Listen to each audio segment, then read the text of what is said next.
नमस्कार मेरे प्यारे दोस्तों, कैसे हैं आप सभी। उम्मीद करती हूँ आप सभी अच्छे होंगे। तो दोस्तों, आज मैं लेकर आई हूँ श्रापित रंग महल का पार्ट 6। तो दोस्तों, मेरी ये कहानी सुनने के लिए मेरे चैनल को लाइक करें, शेयर करें और सब्सक्राइब करना ना भूलें। तो कहानी शुरू करते हैं आज की, श्रापित रंग महल पार्ट 6। तो दोस्तों, आगे की कहानी अब सुनिए। रात हुई और श्रेयांश रात का खाना खाकर फिर से अपने कमरे में पहुंचा। जब वह अपने कमरे में बिस्तर पर लेटा तो उसे जोर से फिर से घुंघरों की आवाज़ सुनाई दी, जिससे वह चौंक गया। तभी घुंघरों की आवाज़ अचानक बंद हो गई। उस रात शंभू उसके कमरे में नहीं सोया था। उसे कुछ ज़रूरी काम था, इसलिए वो किसी से मिलने गया था। श्रेयांश के पूछने पर मुखिया जी ने उससे बताया था कि शायद वो किसी तांत्रिक के पास गया है। श्रेयांश को थोड़ा अजीब लगा उनकी बात सुनकर, लेकिन फिर सोचा कि गांव के लोग हैं, इसलिए सब बातें मानते हैं। श्रेयांश को अपने कमरे में अकेले डर तो लग रहा था, लेकिन वो फिर सोने की कोशिश करने लगा। वो कुछ देर यूं ही लेटा रहा, लेकिन फिर थोड़ी देर बाद उसे महसूस हुआ कि उनकी बगल में बिस्तर पर कोई लेटा हुआ है।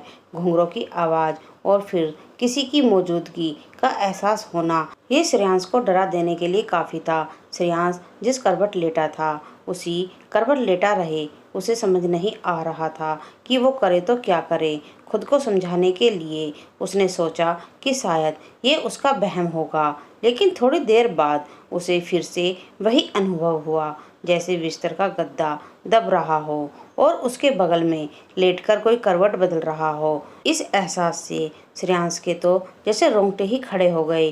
वह समझ नहीं पा रहा था कि सब हो क्या रहा है। बहुत हिम्मत जुटाकर वो बिस्तर से उठा और पीछे पलटकर देखा तो वहाँ कोई नहीं था। लेकिन जब उसकी नज़र गद्दे पर पड़ी तो उसका दिल दहल गया, क्योंकि गद्दा नीचे और दबा हुआ था और ऐसा दिख रहा था जैसे कि उस पर कोई इंसान लेटा हुआ है। अब वह चिल्लाना चाहता था, पर डर के मारे उसकी आवाज़ नहीं निकली। दिल की धड़कन बहुत तेज हो चली थी।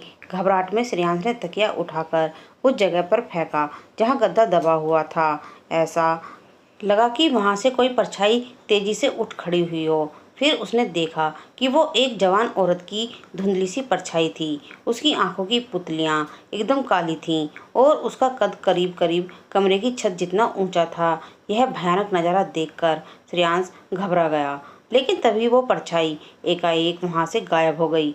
तभी अचानक उसके कमरे में रखी अलमारी का दरवाज़ा अपने आप धड़ाम की आवाज़ से के साथ खुल गया। इस आवाज़ से वह चौंक गया।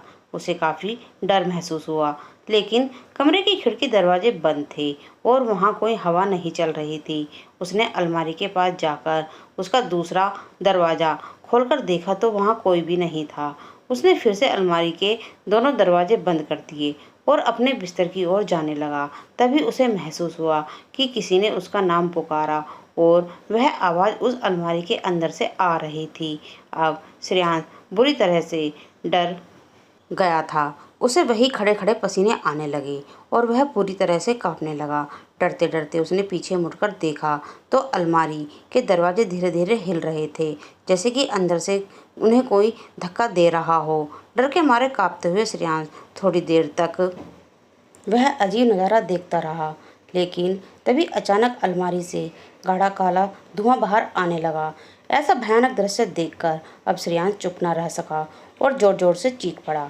श्रेयांश की चीख सुनकर मुखिया जी फौरन उसके कमरे में और उसे चीखने का कारण पूछा।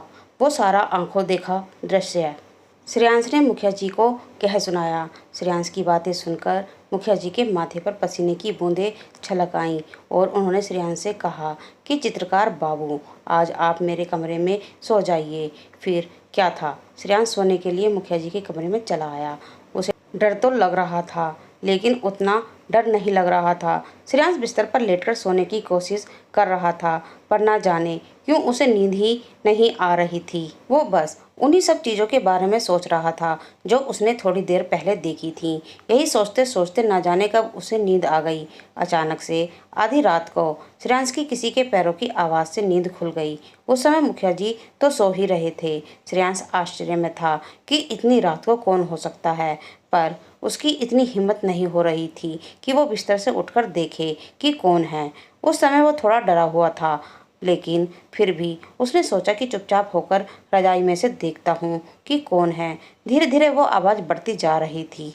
वो जो कोई भी थी धीरे धीरे उसके पास आ रही थी। तब उसने देखा कि एक जवान औरत है जिसने सफ़ेद रंग की साड़ी पहन रखी है और वो उसके पास आकर रुक गई। वो अब भी उसे देख रहा था और सोच रहा था कि यह यहाँ क्यों रुकी है। तभी वह पीछे मुड़ी। जहाँ वह रुकी थी वहाँ बल्ब की हल्की सी रोशनी पड़ रही थी। श्रेयांश ने उसका चेहरा देखा और वो उसका चेहरा देखकर डर गया। उसकी बिना पुतलियों वाली आँख और उसके चेहरे पर अजीब सी डरावनी हंसी थी। उसकी आंखें ऐसी लग रही थी जैसे कि वो उसको ही देख रही है। यह देखकर श्रेयांश ने अपनी आंखें बंद कर ली और चुपचाप ऐसे देखने लगा जैसे कि उसे कुछ भी नहीं पता। थोड़ी देर बाद उसके कानों में एक आवाज़ आई, है तुझे क्या लगता है मुझे नहीं पता चला कि तू मुझे देख रहा है? उसकी बात सुनकर श्रेयांश एक बार फिर से चीख उठा और मुखिया जी फौरन जाकर श्रेयांश के पास आए और उससे पूछा, क्या हुआ चित्रकार बाबू, कोई था यहाँ? हाँ, पर श्रेयांश बोला, कौन था? मुखिया जी ने पूछा। एक औरत थी सफ़ेद साड़ी में। श्रेयांश बोला, यहाँ और औरत? आपने कोई सपना देखा होगा। मुखिया जी बोले, वो सपना नहीं हकीकत थी। श्रेयांश बोला। श्रेयांश की बात सुनकर मुखिया जी एक बार फिर चिंतित हो उठे। तो दोस्तों, आज की मेरी ये कहानी यहीं समाप्त होती है। आपको ये कहानी कैसी लगी कमेंट में लिखकर ज़रूर बताएं। धन्यवाद।